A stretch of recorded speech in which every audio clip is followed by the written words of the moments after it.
Buenas tardes a todas las presentes aquí en la sala y también a las que están siguiéndonos por nuestro canal de YouTube del Foro Feminista.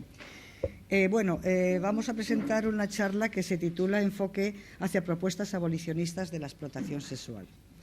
España, como ya sabemos, tenemos la desgracia de liderar un ranking sobre el consumo de prostitución y en el que más del 40% de los españoles consume prostitución y mercantiliza a las mujeres sin que sea motivo de reproche social ni siquiera de penalización legal.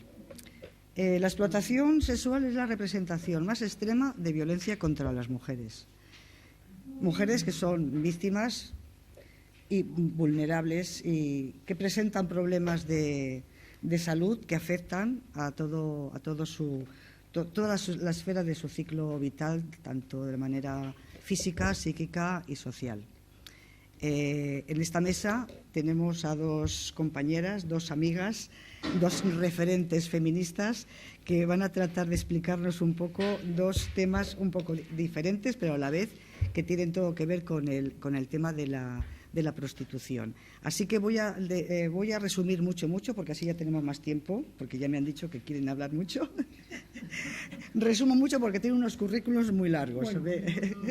Bueno. Sí, también. Bueno, somos jóvenes. A ver, empiezo por Carmen Delgado, que está más a mi extremo. Es licenciada y doctora en psicología en el área de metodología de la investigación y catedrática de psicometría y estadística multivariante.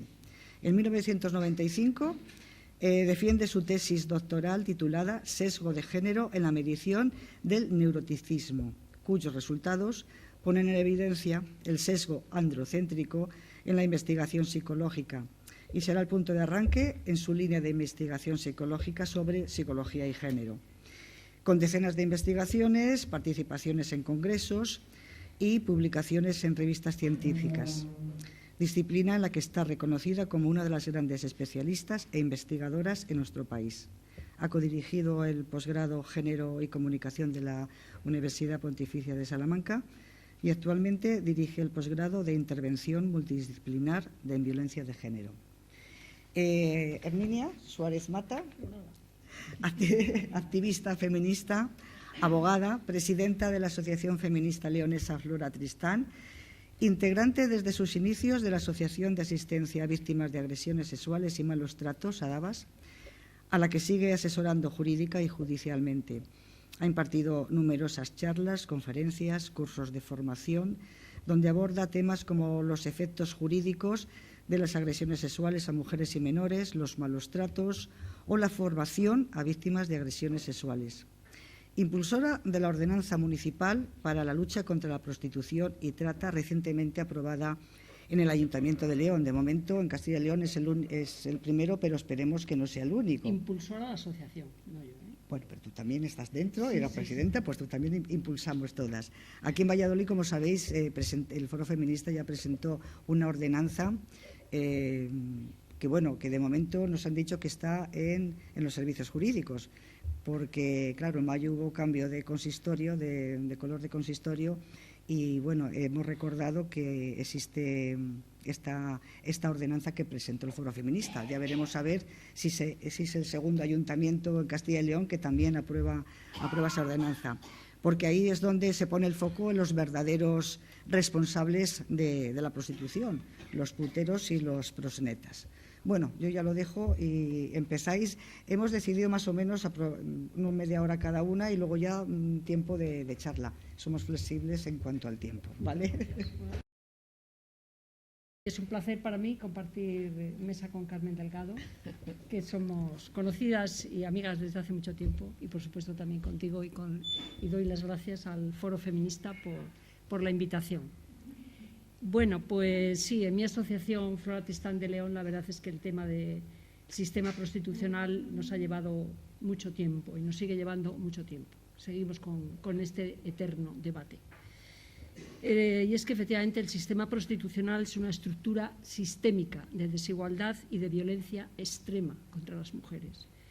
En el siglo XXI el término prostitución para referirnos a este hecho social se revela como claramente insuficiente al producir una lógica que únicamente quedan representadas e imaginadas las mujeres en situación de prostitución, al tiempo que esa expresión opera invisibilizando a los dos elementos consustanciales del sistema prostitucional, que son los puteros o prostituidores y los proxenetas. Por lo tanto, a nuestro juicio, hay que poner el punto de mira en esos elementos para modificar el imaginario colectivo. Y es que cuando analizamos esta institución patriarcal, nos encontramos de entrada con que el mercado prostitucional es cosa de hombres, imaginado y creado por hombres, para los hombres, a los cuales hay que visibilizar, ya que es la perspectiva de la demanda la que hay que analizar a nuestro juicio.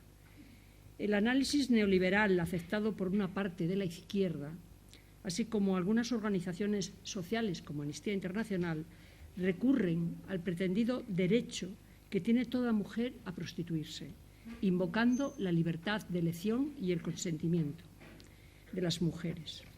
Este argumento eleva las elecciones individuales por encima de los derechos humanos y de la noción del bien común, y olvida tanto la desigualdad estructural de todas las sociedades, todas, por supuesto, patriarcales, como el impacto que la prostitución tiene en la vida de las mujeres.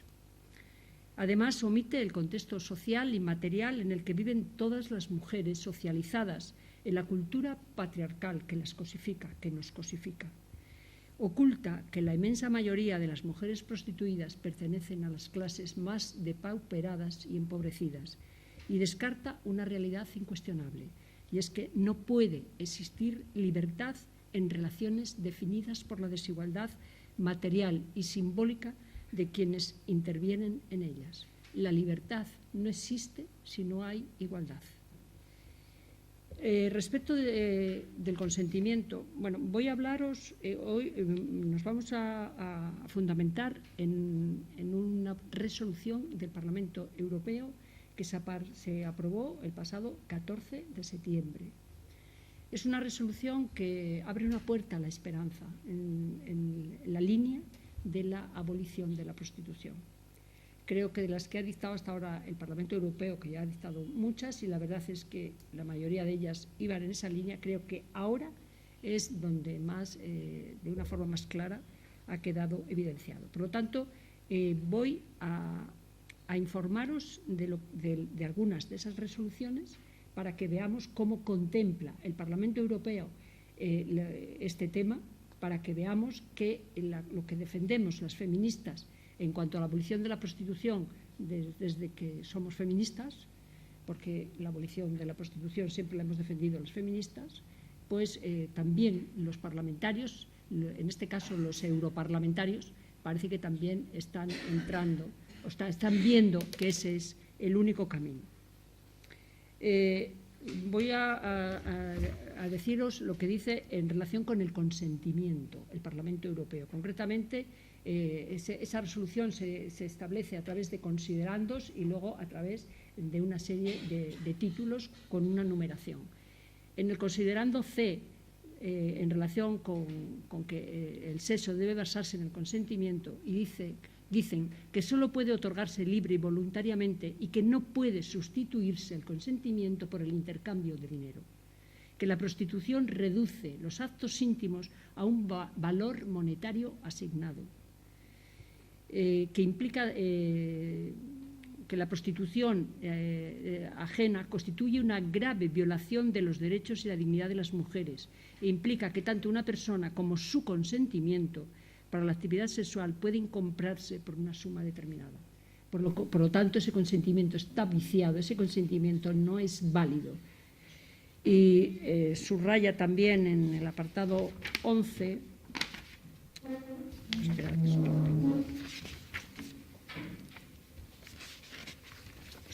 el apartado 11, aquí. Sigue hablando del consentimiento y dice que solo puede darse libremente cuando no existe un desequilibrio de poder entre las personas implicadas. Decidme si no hay un desequilibrio de poder en una relación de ese tipo. Solo puede hablarse de consentimiento si no hay esa relación de desequilibrio.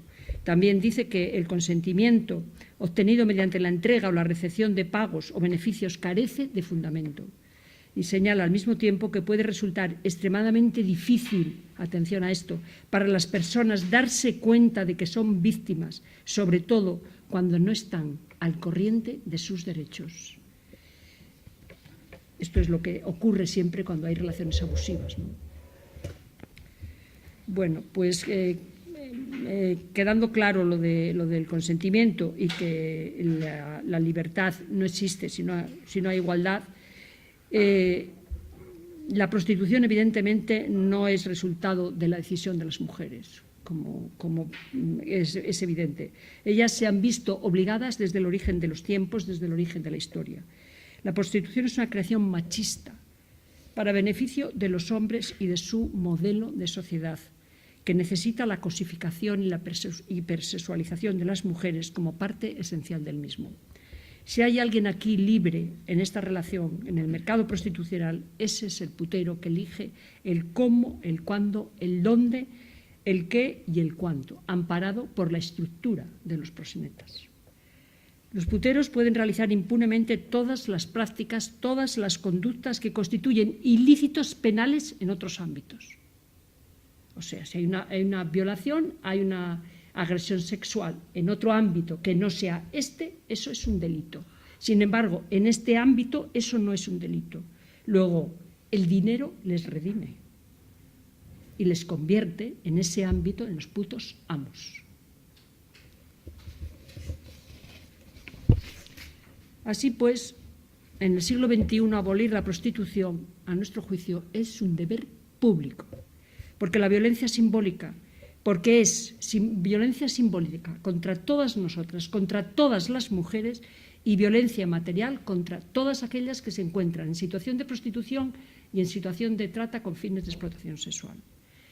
¿Qué es el abolicionismo? El abolicionismo es la política de derechos humanos y su fundamento es el principio de dignidad de la persona que informa la Declaración Universal de los Derechos Humanos en su artículo 1 y también en la Constitución española en el artículo 10.1 y en el artículo 15. ¿Y en qué consiste? Pues consiste en una propuesta normativa que señala que la prostitución no es una práctica aceptable ni política ni éticamente, porque se funda en la cosificación, la mercantilización y en la explotación sexual de las mujeres. ¿Cuál es la finalidad de la abolición? Hay dos fases. Una primera fase es deslegitimar la práctica de la prostitucional a través de todos los mecanismos, ya sean jurídicos, ya sean sociales, ya sean económicos, a través de todos esos mecanismos, también, por supuesto, los socioculturales.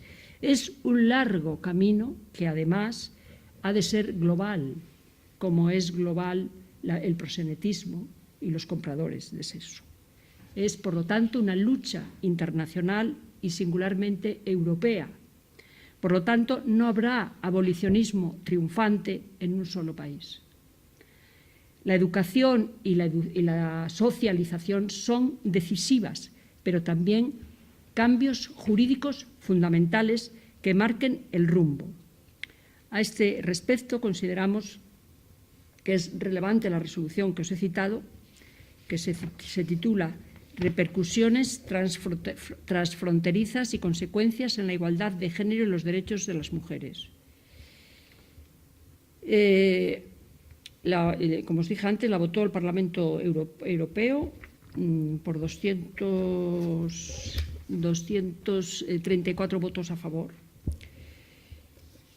Y consideramos que, como os dije antes, que es un avance, ¿no? Un avance importante. ¿Y por qué es importante que efectivamente haya legislación? Porque nosotras entendemos que cuando una actividad se coloca en el marco de la criminalidad, la prevención general de la norma penal actúa como un mecanismo de contención de esa actividad, de esa práctica, al menos para una parte de la sociedad. Las normas, no lo olvidemos, generan comportamientos. Y yo creo que el paradigma, para que la entendamos, es la ley del tabaco. ¿no?, que fue tan denostada, pero tan eficaz. O sea que siempre son importantes las normas y, por supuesto, generan conciencia. Entonces, bueno, pues en esta resolución del Parlamento Europeo analizan exhaustivamente los enfoques y sistemas jurídicos vigentes en todos los Estados miembros.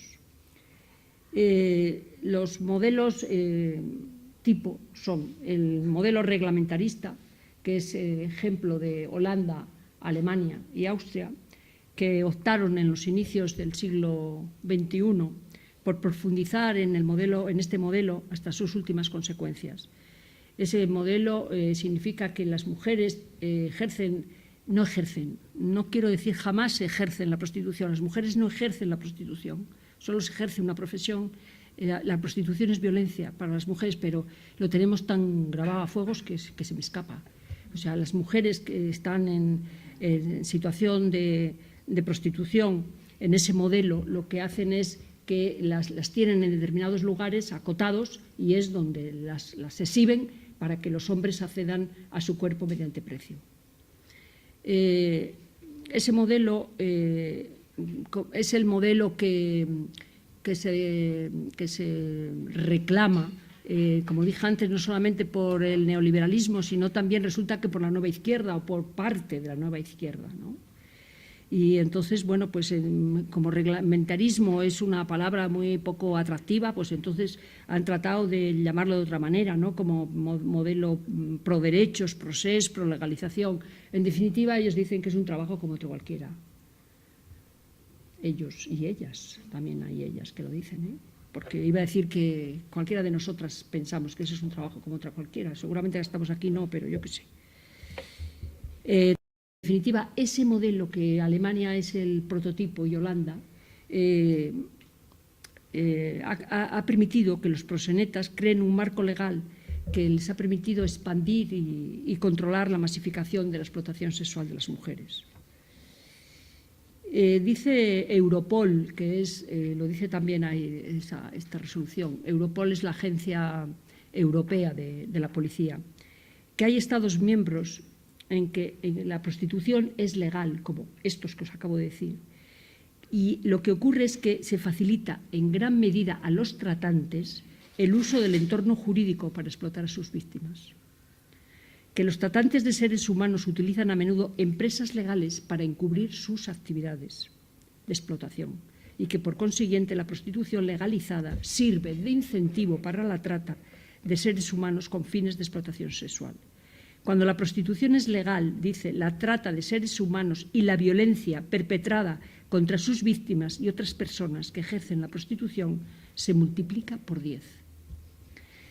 Los compradores no pueden o no intentan ver la coerción que empuja a las personas, a las mujeres en particular, porque son la mayoría, a la prostitución. Que esta demanda, la demanda, no puede satisfacerse sin las mujeres y las niñas víctimas de la trata o de las que abandonarían la prostitución si pudieran. Por lo tanto, es imposible separar el debate sobre la prostitución del debate en torno a la lucha contra la trata y del debate en torno a los factores sociales que dan lugar a la falta de alternativas para que las personas en situaciones vulnerables puedan ganarse la vida, lo que en última instancia las conduce a la prostitución. A su vez, dice la resolución que en Alemania, a finales del 2021, estaban registradas, porque lo que hacen es que les acotan los lugares y además les dicen que se registren, porque eso significa que luego van a tener derechos, ¿no? Ese es el mantra de la reglamentación, los derechos que van a tener las mujeres que están en situación de prostitución. Y eso es lo que a mucha gente que no está informada les parece que ese es el modelo adecuado, porque efectivamente va a estar reglamentado todo y, por lo tanto, ellas van a tener derechos. Es lo que dice mucha gente y, en base a eso, se suman a este modelo que ya os digo lo que dice el Parlamento Europeo en relación con lo que produce.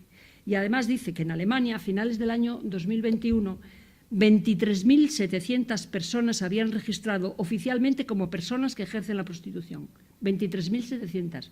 Mientras que las estimaciones sitúan la cifra real entre 90.000 y 400.000.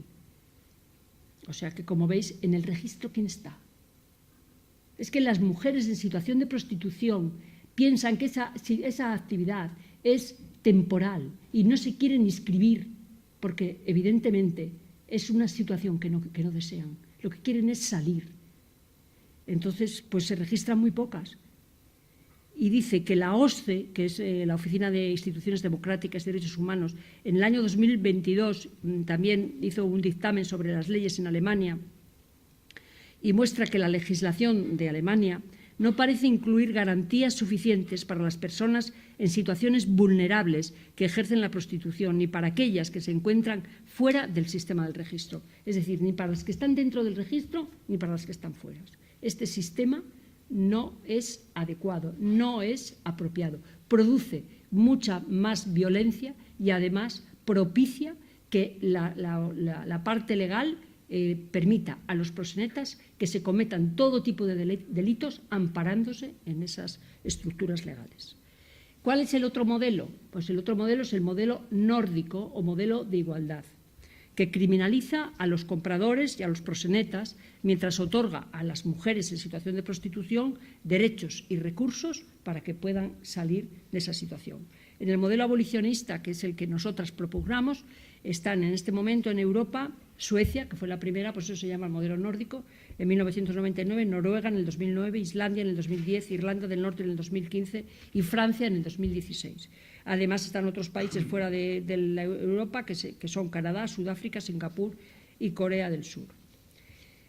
Considera también la resolución esta que el modelo nórdico de igualdad que conlleva como dije, la despenalización, por supuesto, de las personas que están en situación de prostitución, que dice que no constituye una solución universal, porque efectivamente no hay una solución universal clara y además es a muy largo plazo.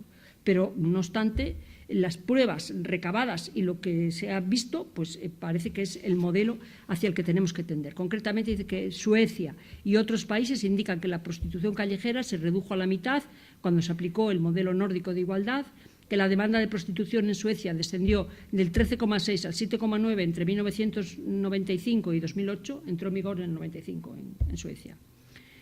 Y luego en Francia, que entró en vigor en el año 2016, dice que también hay resultados positivos, ya que más de 800 personas que ejercen la prostitución, ellos dicen ejercen, en el país se han beneficiado de un programa de salida desde el 2016 y que el 87,5% de las personas recibieron el apoyo de organizaciones francesas y encontraron un empleo estable a la conclusión del programa de salida. Encontraron un empleo estable a la conclusión del programa de salida y fueron el 87,5% de las mujeres que salieron. Por cierto, que dice que cerca de 2,35 millones de euros se confiscaron a los proxenetas, los cuales se han reinvertido, lógicamente, en la protección y en la rehabilitación de las víctimas de prostitución y de tráfico sexual. Bueno, pues el modelo reglamentarista y el modelo nórdico. ¿Cuál es la situación en España? La situación en España, en lo que se refiere a la prostitución, es una situación de tolerancia y de indefinición jurídica. Desde el Código Penal de 1995, que entró en vigor en el año 1996 y que le llaman el Código de la Democracia, se despenalizó en España el proxenetismo no coercitivo. Es decir, se despenalizó el proxenetismo lucrativo. Se despenalizó el rufianismo. Ahora el rufianismo no se dice, ahora se dice lover boys, porque no hace falta ni pinganillo para decir lover boys. La tercería locativa. ¿Qué es la tercería locativa? Que también se despenalizó. Es la cesión o arrendamiento de locales para convertir esos locales en burdeles, los pisos y todo eso, donde se llevan a efecto estas situaciones, estos hechos. Además, antes eran en burdeles y ahora ya sabéis que sobre todo son en pisos. Las reformas legales posteriores lo único que hicieron fue abundar en la despenalización del proxenetismo y lo cierto y verdad es que, en fin, para apreciar que efectivamente hay una situación de vulnerabilidad de la víctima o que se han ejercido condiciones gravosas, desproporcionadas o abusivas contra las mujeres que están en esa situación, es muy difícil. Es muy difícil la acreditación, por lo que se produce una serie de grietas interpretativas, de forma que... es que parece que decíais algo. De forma que se da cobertura legal al gran negocio que hace décadas siempre ha sido tolerado en España, que nos ha colocado en el primer lugar del mundo y en el tercero de Europa. Entonces, bueno, antes de esa reforma del Código Penal, España era un país de tránsito y ahora es un país donde, por supuesto, es en estos niveles que os acabo de decir. Y que ve cómo está la trata en España, porque la prostitución y la trata es un debate inescindible, ¿no? La trata con fines de explotación sexual, porque la trata es muy amplia, ¿no? Incluye trabajos forzados, la mendicidad, el matrimonio forzado, la explotación para realizar actividades delictivas, el tráfico de órganos, eso todo es la trata. Pero a nosotras lo que nos ocupa es la trata con fines de explotación sexual. El delito de trata con estos fines se encuentra tipificado en el Código Penal en el artículo 177 bis desde el año 2010 y se refiere a la captación, al traslado, al transporte o a la recepción de personas, es decir, a las mujeres que captan en otros países y las traen a España mediante amenaza, mediante la fuerza, el fraude, el engaño, el abuso de poder, abusando de una situación de vulnerabilidad o mediante pagos a personas que poseen el control de esas personas que traen, ¿no? Los medios comisivos, las fórmulas son muy amplias. Ha habido una confusión histórica con el delito de inmigración ilegal, que está regulado en el artículo 318 del Código Penal, pero hay que separarlo, porque la inmigración ilegal en lo que se fija es en la vulneración de la legislación sobre la entrada, el tránsito o la estancia de los extranjeros, mientras que el delito de trata, lógicamente, en lo que está afectado es el consentimiento y la finalidad de explotación. Por lo tanto, la trata puede ser transnacional o no, puede ser también nacional. Ahora, más de la mitad de las víctimas de trata en España proceden de América Latina. En tan solo 4 años la cifra ha pasado del 28,9 al 50,9%. Eso lo dice la memoria de la Fiscalía. En países los más destacados son Colombia. Antes venían muchas nigerianas, ahora desde la pandemia parece ser que hay menos nigerianas. Venezuela, Camerún, Marruecos, Bulgaria, Paraguay, también de China, Rumanía y Ucrania. Eso dice la Fiscalía. Pero hay que saber que también el 9,5% de los casos son los que se conoce como trata interna. Esto es, personas captadas y sometidas dentro de las fronteras españolas, que proceden en su mayoría de los centros de acogida y lugares que son a veces lugares de terror de las menores tuteladas y menores no acompañadas, pues la industria de la explotación sexual busca a chicas muy jóvenes y las obtiene precisamente en esos centros de menores. A las puertas de esos centros de menores muchas veces se congregan los ojeadores, es decir, los lovers boys, para captar, o don Juanes les llaman aquí también, para captar a esas mujeres y venderlas. Primero las enamoran y luego las venden para la explotación sexual. De esas menores, muchas han sufrido violencia sexual en sus propios entornos familiares y han aprendido a disociarse. Es la única manera de sobrevivir, disociándose, ignorar lo que sucede en el cuerpo. Eso Carmen lo explicará muy bien. Eso lo saben aprovechar muy bien estos individuos de la industria de la explotación sexual, la disociación de las mujeres. Evidentemente la trata es un grave delito que se convierte en vehículo y que el tratante usa para llevar la víctima a la prostitución. La trata es un medio, es el vehículo que usan los proxenetas y así llevan las víctimas a los clubs, a los prostíbulos, a los burdeles, a los pisos, a las calles y ahora también a los domicilios de los puteros. El destino último es la prostitución, Por lo tanto, hay una conexión inseparable entre prostitución y trata. No existiría la trata si no existiera la prostitución. Sin prostitución no hay trata. Ese es el eslogan que decimos los feministas. Y es que es así. O sea, la prostitución es la causa. O sea, la trata es para la prostitución. Si desaparece la prostitución con fines de explotación sexual, lógicamente debería desaparecer la trata. De hecho, el Parlamento Europeo, no solo esta resolución, sino otras, ha dictado varias, y en el año 21 ya decía que la prostitución y la trata con fines de explotación sexual es una forma de esclavitud incompatible con la dignidad humana y representa una de las violaciones más flagrantes de los derechos fundamentales. Lo habitual, no obstante, es hablar solo de la trata, en cuanto a considerar la trata como un delito. Y, de hecho, muchos instrumentos jurídicos y, desde luego, en muchos sitios, solo oís hablar de la trata y todos están de acuerdo con que la trata es un delito y que la trata es muy grave, ¿no? Pero, y efectivamente, y además es un delito que está tipificado en el Código Penal español, o sea que está claro. Pero es un delito instrumental, como os dije antes. La causa es la prostitución. Y está claro que hay trata con fines de explotación sexual porque hay prostitución. Del mismo modo que había tráfico de esclavos porque había esclavitud. Las mercancías, y las mujeres somos las mercancías, deben de llegar hasta los compradores, que son los puteros. Es paradójico, por lo tanto, que se condene la trata con fines de explotación sexual, con esa contundencia y con esa unanimidad, pero ni se hable de la institución patriarcal que la sostiene, que es la prostitución. Y, por supuesto, bueno, ahora la relación con la pornografía, hay unos vínculos estrechísimos entre la pornografía, la prostitución y la trata. Todo requiere un enfoque global. La industria de la explotación sexual está claro que no puede abastecer la demanda creciente de mujeres para la prostitución si no se organiza en redes y circuitos por los que circulan mujeres expulsadas de esos países con altas tasas de paro, con economías débiles y con altos niveles de pobreza, hacia países de Europa occidental, Norte de América y algunos de Asia, para abastecer el mercado del sexo. Esa es la trata con fines de explotación sexual.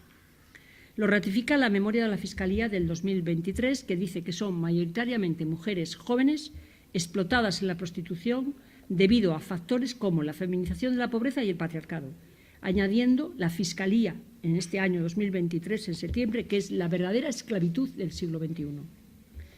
Y visto todo esto, visto lo que dice el Parlamento Europeo, visto lo que dice la Fiscalía y visto que el Partido Socialista dice en su programa que es abolicionista y visto que el abolicionismo parece que es por lo menos el camino, el sendero por donde debemos de ir, no hay voluntad política para erradicar la prostitución.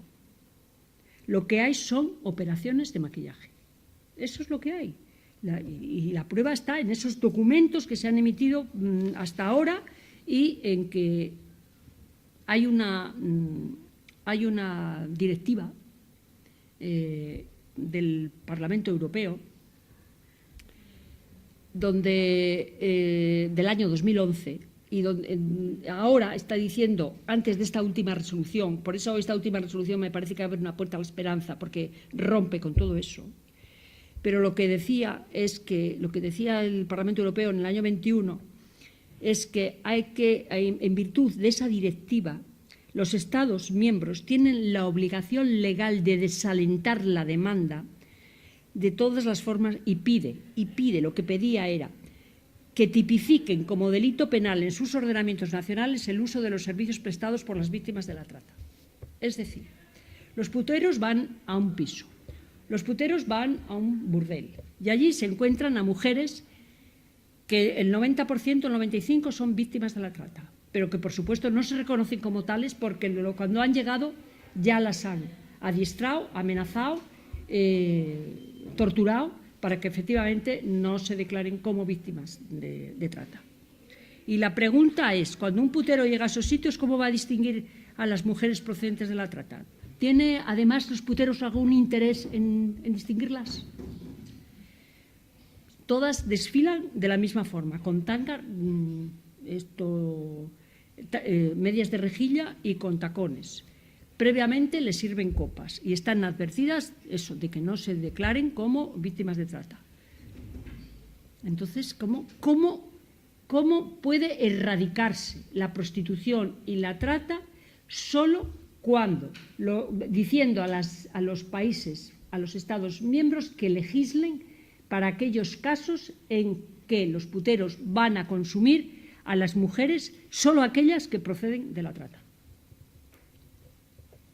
Está claro que esto no puede ser, ¿no?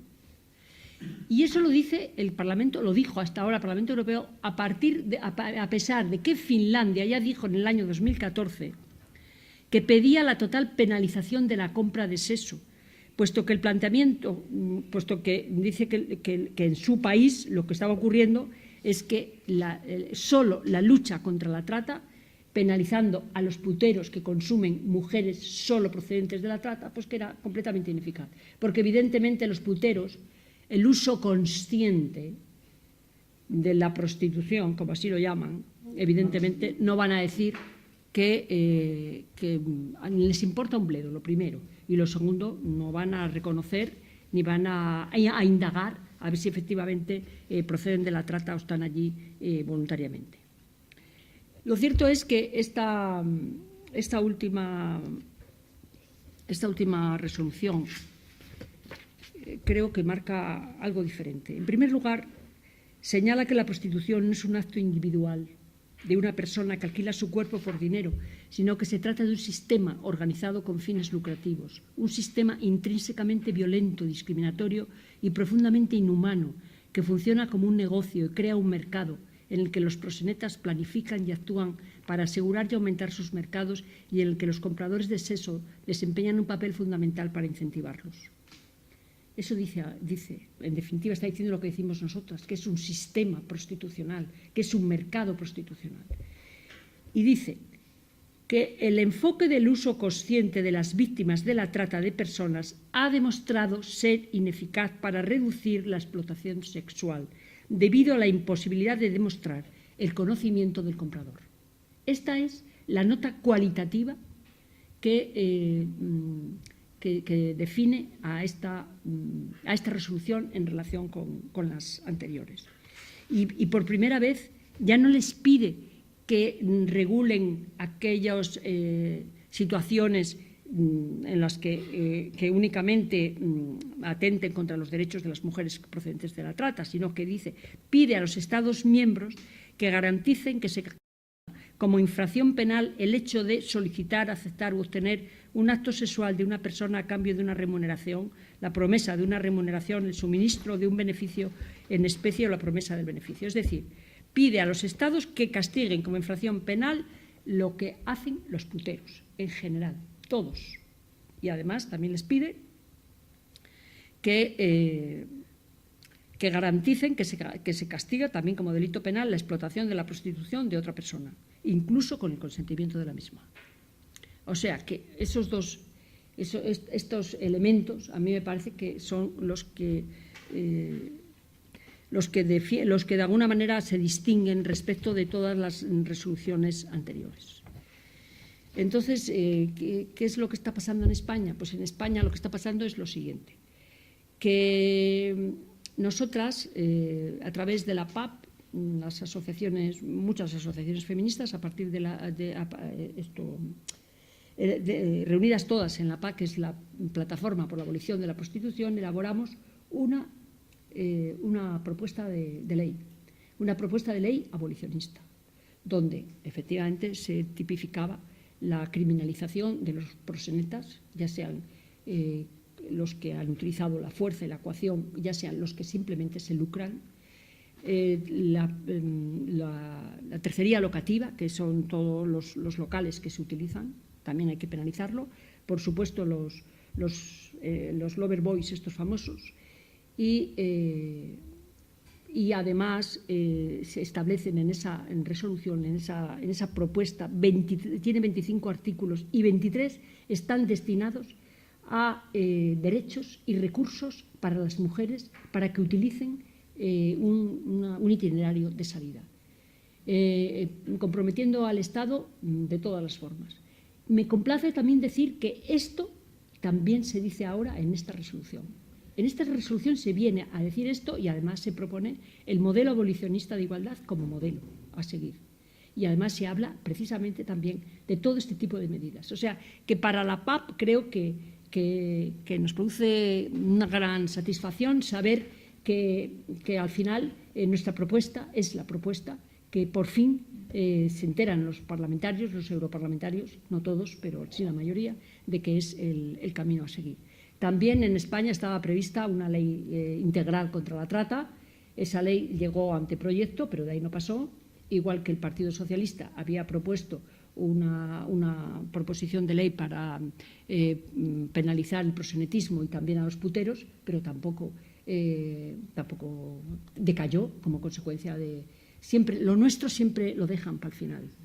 O sea, el interés que tienen por los problemas que afectan a las mujeres se nota bien. Nunca lo abordan al principio de la legislatura o al medio de la legislatura. Lo dejan para el final y al final no sé qué pasa, que siempre todo queda pendiente. Eso es lo que pasa. Bueno, yo creo, otra vez, repito, que el Parlamento Europeo ha suscrito una página de la historia que espero y deseo que refleje y se verá además quién estuvo en contra del progreso y de la dignidad y quién defiende los derechos humanos de las mujeres. Ahora, efectivamente, toca legislar a los países miembros en este sentido. Por eso exigimos que gobierne quien gobierne, se tramite la Ley Orgánica de Abolición del Sistema Prostitucional, la LOAPS, por la vía de urgencia, porque la vida de las mujeres violentadas y explotadas sexualmente es lo que nos importa. Y sí, también queremos destacar, como decíamos antes, que el municipio de León hemos dado un paso adelante en la abolición de la prostitución. Hemos empleado mucha energía, mucho tiempo, mucha dedicación, mucha mala uva, muchos problemas, casi 2 años, pero al final hemos conseguido que haya una ordenanza municipal contra la prostitución y la trata, que lógicamente los ayuntamientos solo tienen competencias en el ámbito del espacio público.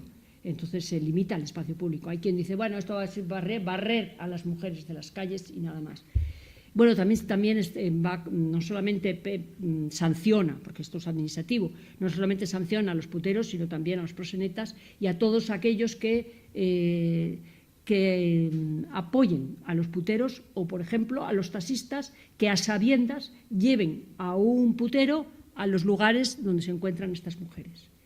Las sanciones son leves, las de publicidad, porque la publicidad también está sancionada, está sancionado en la demanda y está sancionado de forma más grave pues, en determinadas circunstancias. Por ejemplo, cuando las mujeres se encuentran en situaciones apartadas, sin luces y en situaciones peligrosas, si los puteros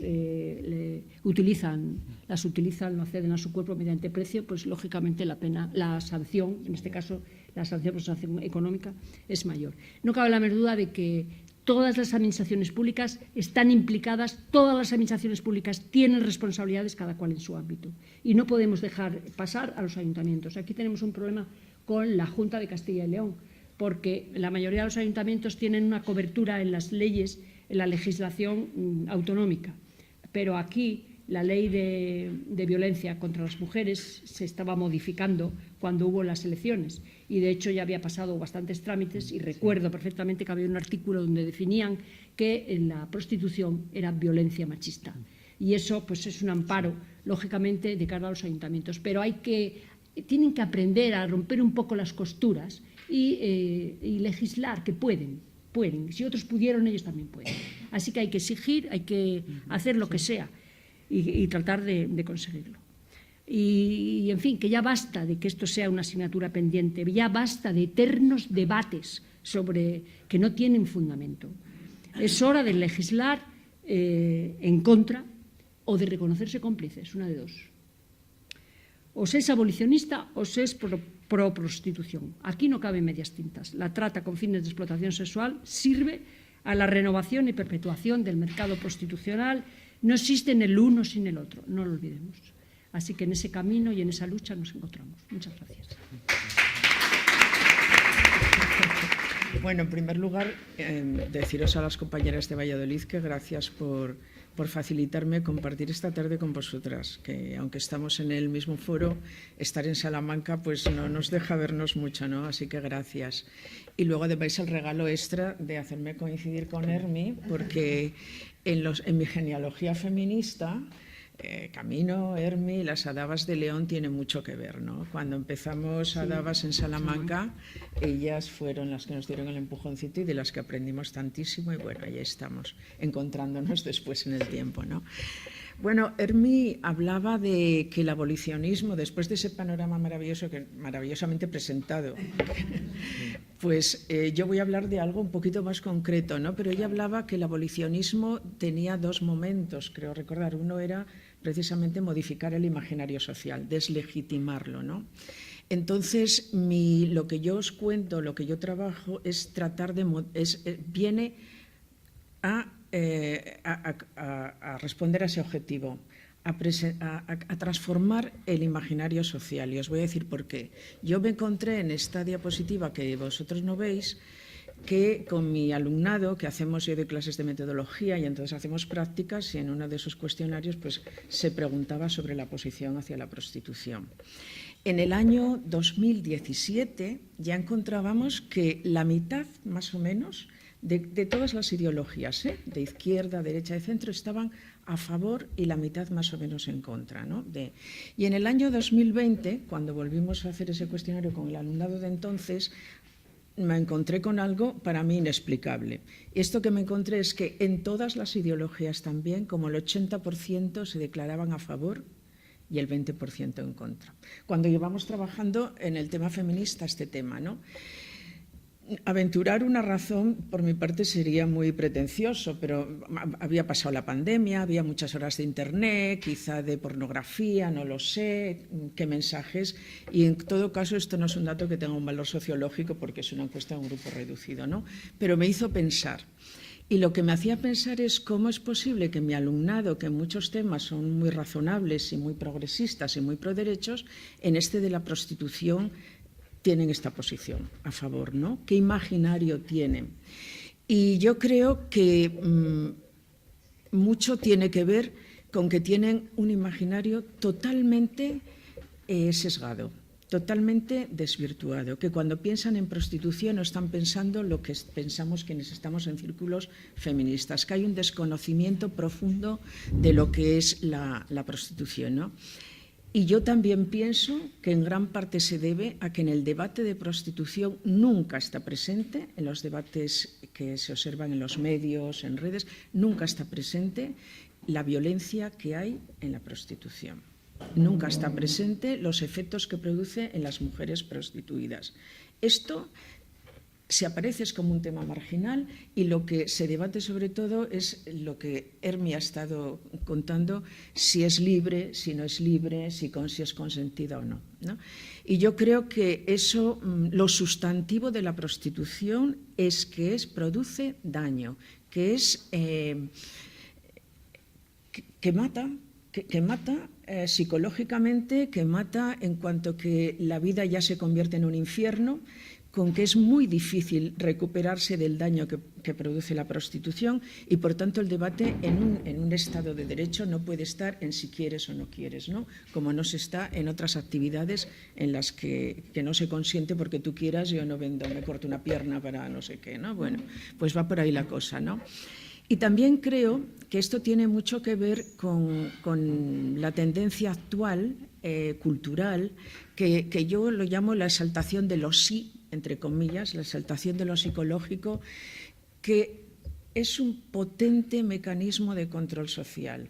O sea, eso de hacer creer a la gente de que decide libremente y que sus sentimientos son los que marcan la realidad y que lo que tú sientes es lo que es en el fondo un mecanismo de control social increíble. Consigue despolitizar, consigue implantar en el imaginario social este concepto neoliberal de la libertad individual, sin ninguna relevancia política ni social, el individualismo atroz del neoliberalismo, ¿no?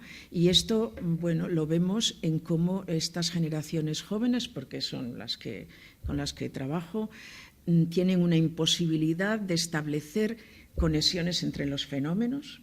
Piensan que es lo que yo llamo la inducción a la ceguera estructural. Lo que me pasa es muy concreto, no tiene nada que ver. ¿Qué me cuentas de estructuras políticas y económicas y yo que no tengo empleo? Esos análisis quedan muy lejanos, incluso son poco interesantes y hay hasta una imposibilidad de establecer esas conexiones, ¿no? Lo que también podríamos llamar el efecto Weissenati, que es, esto lo describió un psicólogo cognitivo, ¿no? Hacer creer que lo que tú ves es lo que hay, no hay nada más. O sea, esta superficialidad del análisis de la realidad, ¿no? Y la fragmentación de la experiencia, que eso lo vemos no solo en el tema de prostitución del que voy a hablar, sino en cualquiera de los otros temas, eso de que tú puedes ser muy buena persona en un ámbito y en otro, pues otra cosa, ¿no? O sea, y eso hace pensar que alguien puede ser un putero, que es una cosa horrible, pero que luego puede ser una buena persona, o sea, que luego con su pareja no tiene nada que ver, ¿no? Son cosas distintas, como si la persona pudiera fragmentarse y de hecho es lo que se propone, ¿no? Como modelo de pensamiento, la fragmentación. Lo vemos en muchos otros ámbitos que, bueno, no es el caso ahora, ¿no? Entonces, esta fantasía de libertad yo creo que está programada, alimentada y que efectivamente ha conseguido esos resultados. Lo que descubrí un concepto que me parece muy interesante de un filósofo, aunque creo que ya tiene unos años, pero yo lo descubrí hace poco y él habla del cognitariado. El cognitariado que viene a sustituir al proletariado de la época del capitalismo industrial, ¿no? Entonces, en esta época posindustrial, en que los trabajadores ya son trabajadores intelectual, me parece una palabra grande, cognitivos, o sea, formados, muchos con altos niveles de estudios, pero en realidad privados de toda capacidad de crítica, en realidad sometidos al sistema, igual que el proletariado estaba sometido a las clases dominantes de la época industrial, ¿no? El cognitariado. Y el cognitariado es el que produce pensamiento y el que está en los medios de comunicación, mal pagado, a sueldo, siguiendo las directrices que el sistema dicta, ¿no? Bueno, pues todo esto yo creo que es lo que hace que sea tan difícil, aunque creo que ahora ya tendríamos otros datos, la realidad sería otra, pero que en aquel año 2020, hace 3 años, dibujaba este panorama en los jóvenes de que les parecía que la prostitución era algo que había que legalizar y no había por qué abolir, ¿no? Entonces, por eso me parece, ¿qué se puede hacer ante esto? Y yo pensaba que lo que se puede hacer es presentar la realidad empírica, datos y razonados, insistir, ¿no? Y de esa manera tratar de modificar ese imaginario tan distorsionado que circula y que hace que la ciudadanía no se implique. Porque en el tema de prostitución una cosa que es terrible es que la ciudadanía es como que no va con ellos. Eso va con las mujeres prostituidas o eso va con los proxenetas, con no sé qué, pero nosotros en realidad ¿qué tenemos que hacer? ¿Cómo que qué tenemos que hacer? Tú eres cómplice del sistema, ¿no? Y está muy bien analizado también cuando se analizan los sistemas de presión. Quien está en una posición de privilegio y no hace nada se está aprovechando de su posición de privilegio. Quienes no estamos en situación de prostitución y viendo lo que supone no hacemos nada, estamos en una situación de privilegio y estamos colaborando, nos estamos beneficiando de esa situación de privilegio, ¿no? Entonces, éticamente es reprobable. Y por eso lo que decías de que los ayuntamientos, creo que sí, en todas las instancias, estamos obligados éticamente, estamos obligados moralmente. Es un problema en el que tenemos responsabilidad toda la ciudadanía, ¿no? Bueno, pues entonces, hablando de datos y de tratar de cambiar el imaginario social, yo también recurro al documento que cita Hermi del Parlamento Europeo, en concreto el informe que hace en el año 2014, la resolución que hace ahora veo que no añade datos nuevos en cuanto a la realidad empírica y aquel realmente era un documento muy bueno, ¿no? ¿De qué estamos hablando cuando hablamos de prostitución? Y es necesario anclarlo en la realidad material de lo que es la prostitución. Dejar fuera esos imaginarios fantasiosos, esos imaginarios sesgados y tan adornados que hace que la población tenga esa imagen totalmente desvirtuada, ¿no? Pues estamos hablando, y sin querer cansaros mucho con datos, de que está entre las 3 mayores formas de economía criminal del mundo. Estamos hablando de que el dinero que produce supera los 186 billones de dólares al año, que debe ser una barbaridad, yo no me lo puedo ni imaginar siquiera, ¿no? Y estamos hablando que entre 40 y 42 millones de mujeres y niñas en el mundo, se estimaba en 2014, luego esto queda muy corto, están en el sistema prostitucional. Y de estas, 3 millones, el 7,5%, son niñas entre 5 y 13 años. Y que cada año se incorporaba, se estimaba entonces, 500.000 mujeres al sistema prostitucional. Es decir, estamos hablando de un fenómeno enormísimo, grandísimo, que afecta a muchísimas mujeres y que yo creo que tenemos que analizarlo como un problema de salud pública, además de un problema político, como ha hecho Hermi, ¿no? También tenemos que entrar en esa vertiente de ver el daño que produce en las mujeres y las niñas que están en prostitución, que por el número de afectadas y por los daños que causa, cumple con los requisitos que debe tener un problema para considerarlo un problema de salud pública. Bueno, la OMS define un problema de salud pública como una situación que afecta negativamente el bienestar de los individuos y de la población y que se puede analizar desde dos elementos, desde la magnitud, a cuántas personas afectan, y desde la letalidad que produce, ¿no? Acabamos de pasar un COVID y entonces tenemos muy claro el concepto de lo que es un problema de salud pública. Bueno, pues la prostitución es un problema de salud pública porque cumple no solo con una, que sería suficiente, sino con las dos. Cumple con que afecta a, hablábamos de entre 40 y 42 millones, que se queda cortísimo, pero ya suficiente, y que la letalidad, por los estudios que conocemos, es que es 40 veces superior al de la población general, en las mujeres que están en prostitución. Tenemos evidencias empíricas más que suficientes. No estáis viendo la diapositiva, pero ahí me he molestado en poner unas cuantas y esas son poquitas, ¿no? O sea, esto está, no hay nada que debatir, es así, los estudios lo muestran que es así, que el daño que produce está súper demostrado, ¿no? Entonces, como es un problema de salud pública, por estos dos elementos, requiere políticas públicas. Y por eso me parece muy adecuado la acción que tuvieron las mujeres supervivientes de prostitución, ahora en mayo creo que fue, ante el Ministerio de Sanidad. Creo que también al Ministerio de Sanidad hay que pedirle responsabilidades, porque luego, como veré, además está en sus principios de actuación, ¿no? Bueno, entonces, como todo problema de salud pública, podemos distinguir factores de riesgo y factores de vulnerabilidad. Con el COVID nos lo aprendimos muy bien. Factores de riesgo, pues no te metas en lugares cerrados, protégete de ciertos lugares en que puede haber mucha gente, etcétera, ¿no? Porque ahí hay más riesgo de contraer.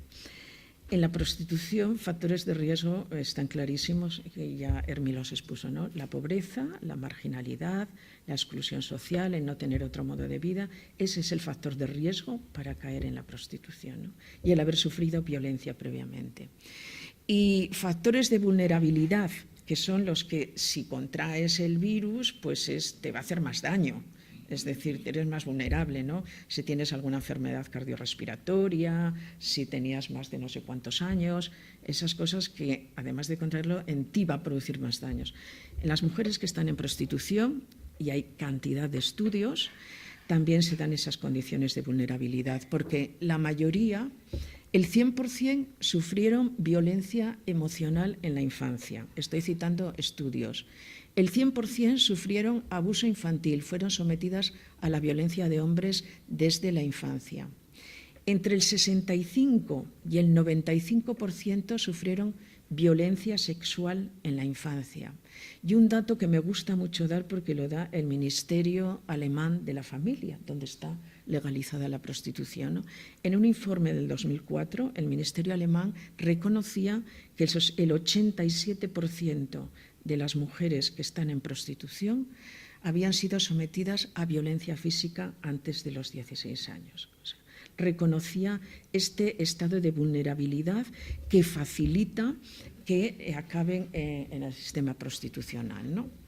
Bueno, pues tenemos un perfil psicosocial de las niñas o las jóvenes o las mujeres que son captadas, seducidas o capturadas a través de la trata. Entonces, podemos reconocer factores de riesgo, factores de vulnerabilidad y también podemos reconocer quién es el causante.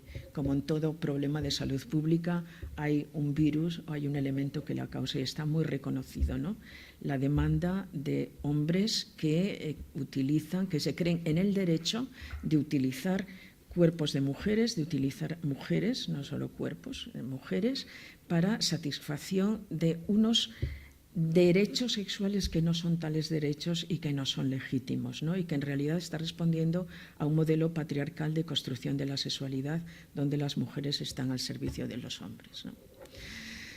Bueno, el impacto en la salud, pues el impacto en la salud, hay cantidad de estudios, cantidad de evidencia empírica. Esto lo recalco porque hay algunos partidos políticos que se dicen progresistas que dicen no podemos pronunciarnos porque claro, todavía hay debate, entonces no está claro. Y dices, ¿cómo? ¿Que no está claro? Te paso un montón de bibliografía a ver si te aclaras un poco, porque son estudios, décadas internacionales en distintos países del mundo, estudios científicos con muestras grandes, siguiendo los criterios científicos que nos están diciendo cuál es el daño que produce la prostitución. Entonces, no me digas que no está claro porque está más que claro, ¿no? Efectos sobre la salud física, pues bueno, no voy a enumerar todo y ahí está y lo podéis ver, ¿no? Pero todas las enfermedades que podéis imaginar se incrementan en las mujeres que están en prostitución, ¿no? Pero yo quiero hablar de los efectos psicológicos que conozco un poco más, ¿no? Bueno, aparte de la plusviolencia que supone el acto prostitucional, es un acto violento, pero aparte hay esas plusviolencias añadidas a las mujeres precisamente por estar en el sistema, ¿no? Pues, por ejemplo, el 92%, además de todo eso, padece acoso sexual, entre el 62 y el 70%, aparte de la violación pagada, también son violadas de forma extra, el 92% sufre violencia física y hay un 25% de mujeres, que me parece un dato muy dramático, con ideación suicida, ¿no? Es más alto seguramente, pero con intentos, compensarlo de una forma firme. Reportaba el Parlamento Europeo en ese informe una de cada 4 mujeres, ¿no? O sea que con eso podemos hacernos una idea.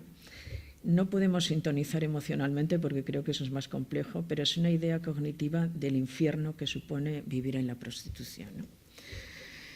Bueno, el 89%, lo decía Herminia también, está intentando salir, lo reconoce el Parlamento Europeo y está buscando activamente. Hay otro porcentaje que no lo busca activamente porque ya lo considera perdido. El 89% de forma activa busca salir de la prostitución, ¿no? ¿Qué lo impide? Pues muchas cosas: el daño causado por la prostitución, la ausencia de alternativas, el fracaso de la restitución vincular, es decir, encontrar un lugar social donde poder, con toda la carga de daño que llegan, poder reiniciar una vida sin una ayuda adecuada, ¿no? Entonces, esta es la realidad. ¿Cuáles son los efectos psicológicos? Y quiero hablaros de 3. Quiero hablaros de la lesión psíquica que produce, quiero hablaros de la disociación, que Herminia hacía referencia, del estrés postraumático, que me voy a detener un poco, no porque me parezca importante que conozcamos los mecanismos, sino que nos hagamos la idea de que es algo muy profundo, que es un daño profundísimo que algunas mujeres no superan nunca, ¿no?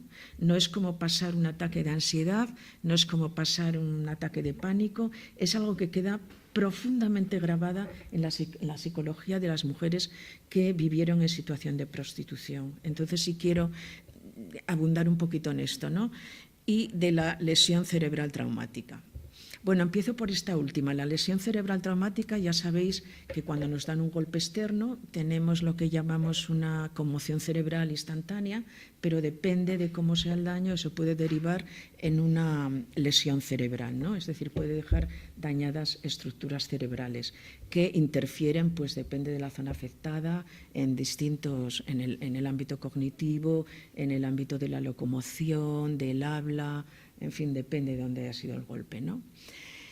Bueno, en prostitución, 2 estudios, uno del año 2018 y otro del año 2019, reportaban que en esas muestras con las que habían recogido los datos, el 95% de las mujeres tenían lesión cerebral traumática. El 95% de las mujeres tenía lesión cerebral traumática. Para que podáis valorar lo que supone esto, os voy a dar otros datos. Por ejemplo, en veteranos de guerra, gente que ha estado en combate en Vietnam, es entre el 14 y el 20% de lesión cerebral traumática. En mujeres de la población general es un 8,6%. En mujeres víctimas de violencia de género en la pareja, un 42%. Mujeres en prostitución, 95%. ¿Cómo se causaban estas lesiones o cómo se producían? Pues lo más frecuente era con un golpe en la cabeza con algún objeto, colisión de la cabeza contra el suelo o la pared, sacudidas violentas o intento de asfixia. Estos eran los más frecuentes. Es decir, la prostitución no es un lugar al que va un tío, un señor, a tener un acto sexual. La prostitución es un lugar al que va un tío a ejercer poder, control, violencia y con una mediación sexual. Pero en realidad no es la búsqueda de satisfacción sexual, ¿no? Rosa Cobo lo cuenta cuando habla de la pornografía también, es el placer del poder, es donde van a ejercer poder, sí, a través del sexo, ¿no? Que es la forma de mostrar más poder, de vulnerar la intimidad, la esencia de la persona. Entonces es violencia lo que hay ahí en ese espacio, ¿no? Y estos estudios nos lo confirman cuando nos dan estos datos de lesión cerebral traumática. El estrés postraumático, que quería detenerme un poquito, no porque me parezca importante conocer todos los mecanismos, sino porque el daño que causa es tan profundo que me parece la pena que tomemos conciencia de ello, ¿no? Mirar, la especie humana dicen que somos evolutivamente la más desarrollada, ¿no? La más evolucionada. Que nos distingue del resto de especies animales, que tenemos una corteza cerebral, un córtex prefrontal, que nos permite hacer funciones cognitivas superiores que no pueden los animales, ¿no? Como pensar, discernir, razonar, tomar decisiones, etc. Pero conservamos estructuras cerebrales antiguas que compartimos con otras especies animales y que determinan gran parte de nuestro funcionamiento. Por ejemplo, en situaciones traumáticas, de estrés extremo, antes de que conscientemente seamos capaces de elaborar lo que nos pasa y de dar una respuesta, estas estructuras cerebrales previas, el sistema límbico, a nivel no consciente ya está tomando nota de lo que pasa y está tomando decisiones y nos está haciendo hacer determinadas conductas, ¿no? Por ejemplo, hay en el sistema límbico un órgano que se llama la amígdala. La amígdala es el control de las emociones. Antes de que nosotros nos demos cuenta de que eso me está desagradando, la amígdala ya lo procesó. Y tiene una función protectora, porque de alguna manera nos protege de emociones tan fuertes o tan impactantes que no podemos soportar, ¿no? Entonces las filtra de alguna manera, ¿no? Pero toma decisiones. Es decir, cuando estamos en una situación de estrés extremo que percibimos que estamos en peligro, para proteger nuestro psiquismo de tomar conciencia de esa realidad, envía mensajes a otra estructura cerebral que se encarga de la memoria y dice esto no lo grabes o esto no lo pases para allá, tal, ¿no? También actúa sobre el hipotálamo, que es un órgano que lo que está es regulando nuestro funcionamiento corporal, ¿no? Nosotros no le decimos a nuestros pulmones respira o nuestro corazón late, lo hacen de forma autónoma, ¿no? Entonces, cuando se activa por un evento muy estresante, todo el cuerpo, el hipotálamo manda señales sin que seamos conscientes a nuestro cuerpo y vemos que el corazón empieza a acelerar porque la sangre tiene que circular rápido, consumimos más oxígeno porque los músculos tienen que ponerse en acción, si tenemos que escapar. Todo esto no está en nuestra mente, está funcionando de forma autónoma, ¿no? Bueno, pues cuando el estrés postraumático ocurre, cuando vivimos una experiencia traumática muy fuerte, estas estructuras quedan alteradas, quedan afectadas, ¿no? Entonces lo que ocurre es que la amígdala, que se encarga de ese procesamiento emocional, pues tiene una forma de responder de esta manera. Si ve que puede enfrentarse a esa situación, responde con ataque. Si ve que no puede, huye. Y si no puede ninguna de las dos, se queda paralizada. Esto lo vemos en especies animales. En situación de prostitución, la experiencia de trauma es tan profunda que es curioso porque hablan de la disociación y luego trataré de explicar un poco qué es la disociación. Como que disociarse, tal como defienden quienes defienden la libertad de las mujeres para prostituirse, es nada, aprende a disociarte y ya está, ¿eh? Disociarte es como decirle a tu cuerpo, este no eres tú tranquila, tú ahora estás trabajando y tal. como si pudiéramos engañar a nuestro cerebro, como si pudiéramos engañar a nuestro cerebro preconsciente. O sea, nuestro cerebro sabe muy bien que está siendo agredido nuestro cuerpo, ¿no? A un nivel no consciente. Es decir, esto no existe. Este mensaje es autoengañarse, contarte a ti mismo un relato, pero el cuerpo sí está procesando esa agresión y esa violencia, ¿no? Entonces, claro, pues como os decía, en una situación en que no puedes porque no tienes cómo. No puedes responder a la violencia porque tampoco tienes cómo. La paralización es la respuesta que el organismo tiene pensado para nuestra especie. No digo que nosotros tomamos, que el organismo, que nuestra especie tiene pensada para nuestro organismo en esa situación, ¿no? Y esto tiene que ver también con la falta de formación de tantos jueces y juezas cuando dictan sentencia, por ejemplo, en casos de violación. Y se atreven a poner en una sentencia demostrando una supina ignorancia y desconocimiento y un desprecio del conocimiento de la ciencia, que es que fue consentida porque la víctima quedó paralizada y no hizo nada. Y tú le dices, ¿y usted no podría formarse y enterarse de que justamente esa paralización es un indicador de que la situación era de extremo estrés? ¿No podrías enterarse que hay muchos artículos científicos que ya lo cuentan y que está, vamos, incluso si entra en Internet lo encuentra, ¿no? De acceso libre, ¿no? Bueno, pues esto explica muchos comportamientos que son reinterpretados desde un prisma patriarcal, pues en esta dirección de poder mantener el sistema y el discurso y de legitimar estas acciones de violencia, ¿no? Claro, en una situación de estrés extrema, y digo, el ser penetrada, el ser violentada sexualmente sin deseo lo es, de forma continuada, y la forma en que ocurre en prostitución, no solo queda afectada la amígdala que controla las emociones, queda afectada el hipocampo que controla la memoria y entonces se graba de forma defectuosa. Bueno, eso es una experiencia que tenemos todos. Cuando estamos en una situación de mucho estrés, imaginaros un accidente que estamos presenciando y luego te preguntan, ¿y cómo fue? Oye, pues no me di cuenta, pero ¿por qué? Porque no estamos con capacidad de grabar todo, ¿no? Y quedan fragmentos, a veces desconectados. Bueno, pues eso también pasa cuando vives una situación traumática.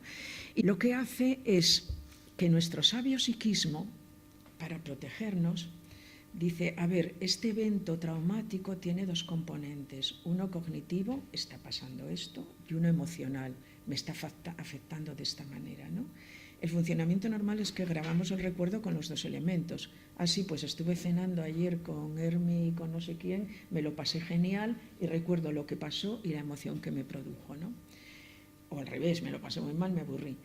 Cuando estamos en una situación traumática, de estrés insoportable, nuestro psiquismo es tan sabio que disocia, separa la emoción del relato cognitivo. Y entonces no se procesan juntos. Y lo que pasó, lo cognitivo, se almacena de una forma caótica ahí en una especie de caja negra fragmentada, como un archivo que no es completo, que nos va a impedir acceder a él cuando queramos y recordar de una manera correcta y secuencial lo vivido, ¿no? Esto les pasa a las mujeres en prostitución y a las mujeres en otras muchas situaciones. Yo conozco más de acceso directo a mujeres víctimas de violencia de género. Cuando están relatando una agresión y a veces te lo cuentan de una manera y luego lo cuentan de otra y luego meten elementos, sí, pues era de noche porque no sé qué, sí, pero entonces yo... y te dan un dato que es contradictorio, mujeres que han sufrido agresiones sexuales, es decir, queda... porque se producen lagunas y a veces se rellenan con escenas de otra situación, etcétera. ¿Lo hacen las mujeres deliberadamente? No. Es el funcionamiento de una memoria que ha sido dañada, que no funciona bien, ¿no? Bueno, y por otro lado, el componente emocional, que es el que te hace vivir de una forma horrible eso que estás viviendo, ¿no? Entonces, cuenta Ingeborg Kraus, esta terapeuta que trabaja con mujeres prostituidas en Alemania, que en las mujeres prostituidas algunas le cuentan hasta 20 o 30 episodios de flashback diarios. ¿Qué es lo del flashback? El flashback es que tú estás sufriendo esa agresión. Imaginaros una mujer en situación de prostitución y está siendo agredida, golpeada, penetrada, lo que sea, ¿no? Y está viviendo una experiencia traumática. Se procesa, los recuerdos se almacenan en un sitio y la emoción por otro, y ella no ve relación entre ello. Pero hay un desencadenante, por ejemplo, cuando estaba sufriendo eso, pitó la bocina de un camión, sonó un teléfono, se oyó una música. Y ella no es consciente, pero su cerebro sí. Y entonces cada vez que oye, por ejemplo, ese teléfono, revive con todo el realismo de cuando lo experimentó, toda esa situación horrible y empieza a tener sintomatología, sentirse mal, a revivir todo el trauma, ¿no? Esto es el fenómeno de reexperimentación o flashback. Bueno, pues esto es lo que produce el estrés postraumático. Los estudios que conocemos nos dicen que las mujeres en situación de prostitución, un 68% tienen estrés postraumático. Un 68%. Esto es más de 2 de cada 3, ¿no? Para que podáis valorar la cifra, en población general encontramos un 8%, en veteranos de guerra, que yo creo que también es una situación muy estresante la guerra, ¿no? Entre el 20 y el 30%, y en víctimas de violencia de género, 64%. O sea, no sé si he conseguido transmitirlos y perdonar por la crudeza con que lo cuento, ¿no? Pero me parece tan importante que nos hagamos una idea de lo que supone estar en una situación de prostitución, que es un infierno. Sonia Sánchez, esta sobreviviente de prostitución, habla de un campo de concentración. Es peor que un campo de concentración, ¿no? Vivir en una situación de prostitución. Bueno, el ciclo de la lesión psíquica que produce estas situaciones, pues sabemos que el trauma desencadena sentimientos de humillación, de vergüenza, de culpa, de rabia. Es decir, además de ser víctima, esa experiencia desencadena no solo en mujeres en prostitución, sino en personas que pasan por una experiencia de trauma, ¿no? Produce estos sentimientos. Eso lleva a sentimientos de ansiedad, depresión, malestar emocional, ¿no? Y esto influye en las relaciones sociales, o sea, en la pérdida de confianza en los demás, modificación de las relaciones sociales, pérdida de interés en otras actividades, cambio en el estilo de vida, cambio en el sistema de valores. ¿Cómo puedo afrontar eso que es tan horrible? Pues un recurso, además incentivado, es el abuso de estupefacientes, es decir, adormecerme, hacer pasar, ¿no?, por la vida como si estuviera muerta, ¿no? Pero claro, esto no es una solución, sino que realimenta el círculo otra vez de estas emociones. Y estas emociones, hoy no tenemos tiempo de irnos por este camino, pero también tenemos que entender que las emociones no es algo individual, ¿eh? Las emociones también tienen una dimensión estructural, y el estar en una posición de dominación y de dominado también hace que desarrollemos unas emociones u otras. Y estas emociones que encontramos en las personas que pasan por esta experiencia traumática está muy bien analizado en un libro que encontré de una joven filósofa costarricense que habla del rol de las emociones en la opresión, y es magnífico, porque analiza cómo en todas las situaciones de opresión hay unas emociones que son constantes y determinantes, que son el miedo, la culpa y la vergüenza. Y esto también lo encontramos en las mujeres prostituidas, ¿no? Bueno, pues, ¿cómo hacen las mujeres?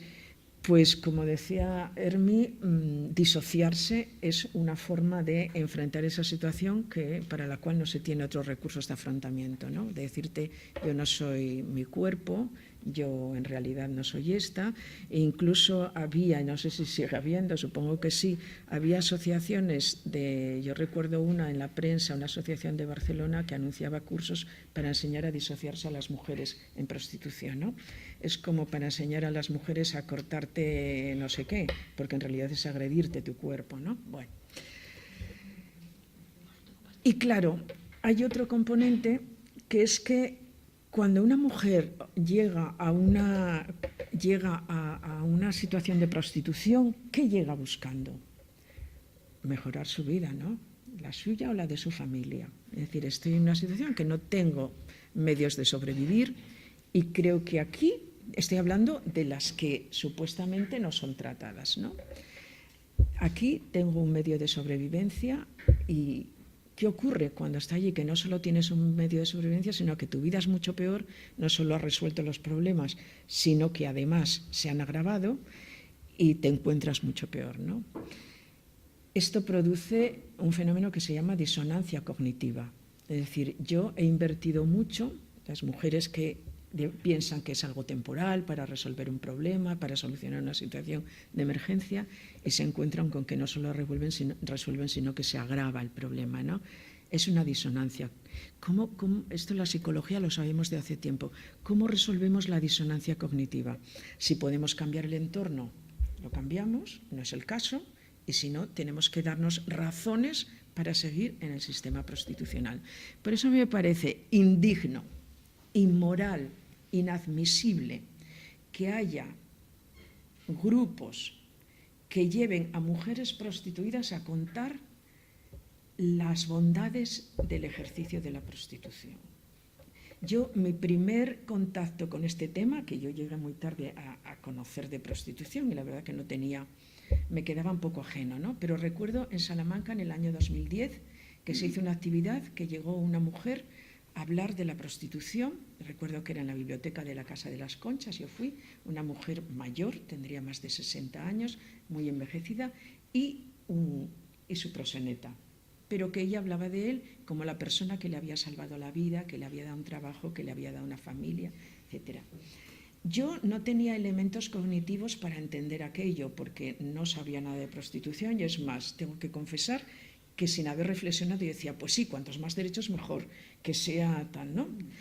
Pero a mí me tocó, digo, esto a mí no, me produjo emocionalmente una respuesta que no sabía interpretar. Hoy sí la sé interpretar, ¿no? Hoy sí sé interpretar que lo que me provocaba tanta distorsión era una mujer que mostraba una vida nada fácil, con un estado nada saludable, estuviera contando las bondades de esa vida y dando las gracias a quien había felicitado su vida, que estaba allí presente delante de ella, ¿no? Entonces, a mí esto me parece una revictimización, utilizar a las mujeres que tienen razones para continuar en el sistema prostitucional mientras no se les ofrezca otra, porque es elegir entre la muerte o elegir entre esto, ¿no? Me parece de una inmoralidad, y perdonadme que lo diga con tanta énfasis, pero me parece, las mujeres tienen todo el derecho a expresar y a hablar y a dar sus razones, pero que alguien las utilice para defender su explotación me parece de una inmoralidad insoportable. Me produce aquella reacción emocional que me produjo en aquel momento, ahora me la produce también a nivel cognitivo, ¿no? Porque me parece de lo más repudiable. Entonces, ya sabemos lo que hacen las personas en situaciones de cautiverio. En la psicología lo sabemos desde hace mucho tiempo. Se estudió en prisioneros en campos de concentración, en víctimas de secuestro y también en mujeres prostituidas, que es un campo de concentración, ¿no? ¿Qué hacen? Pues si no puedes salir de ahí, tienes que darte razones que justifiquen la permanencia, porque si no, enloqueces. Y por eso las mujeres que pueden hablar del horror son las que están fuera, las sobrevivientes. Y es una voz a la que tenemos que agradecer muchísimo que nos estén contando todo eso y que además con una reflexión política y feminista tan fuerte que yo creo que es un cambio importante que va a mover el abolicionismo a pasos acelerados, ¿no? Porque son una voz muy potente, con una reflexión feminista increíble y que nos aporta muchas luces sobre esto, ¿no? Entonces, mientras estás ahí, ¿cómo puedes resolver la disonancia? Pues con un montón de síntomas que están identificados, ¿no? Por ejemplo, el intenso agradecimiento por los pequeños favores. Estás en una situación de máxima vulnerabilidad. Con que alguien te haga una pequeña caricia, eso te aporta muchísimo, ¿no? Porque no tienes nada más, ¿no? Recuerdo a aquella mujer agradeciendo a su proxeneta la vida que le había dado, ¿no? Otro mecanismo de resolución de la disonancia, negar o minimizar la importancia de la violencia o el daño infligido. Las mujeres no sienten el daño que les produce hasta que están muy, muy dañadas, lo que os contaba de esta médica que trabajaba en servicio de salud, ¿no? Ingeborg Kraus lo cuenta también, cómo uno de los efectos de la terapia con las mujeres con las que ella trabaja es, nota que están progresando cuando le dicen, ya empiezo a sentir dolor. Porque estás anestesiado totalmente, ¿no? O sea, estoy recuperando otra vez la vida. Esa minimización del dolor es un mecanismo de defensa para poder soportar esa situación. y estaban sentadas en la primera fila. Y yo empecé a hablar y empecé a contar, se levantaron y salieron. Y yo me quedé, bueno, pues sí. Y bueno, luego volvieron y cuando terminó se acercaron llorando y dice, no nos hemos ido por ti, es que hemos revivido. Mujeres que ya están fuera, que ya están con una conciencia política, y dices que has removido porque has contado, eso era mi vida, esa era la historia de mi vida, ¿no? Y entonces yo creo que entender eso lo podemos, pero no sabemos lo que es, ¿no? Y por eso es que tiene que haber políticas de reparación del daño. Estas mujeres, es que alguna su vida ya es irrecuperable, está destruida. Entonces es una responsabilidad política, ¿eh? Son víctimas igual que ha habido víctimas de otro tipo de... Y se les ha reconocido. Y se les ha reconocido. Sí, sí. Así. ¿Qué dices? Pero eso es una investigación real. Digo, sí, toma, aquí está en abierto, léetela. Se quedan sorprendidísimos, hay un desconocimiento. Hay muchas partes interesadas, que son las que estamos atacando, pero luego yo creo que en la opinión pública también tenemos que ganárnosla a favor nuestro, y la forma de ganárnosla es informando, porque hay gente que tiene una visión completamente distorsionada de lo que es la prostitución, ¿no?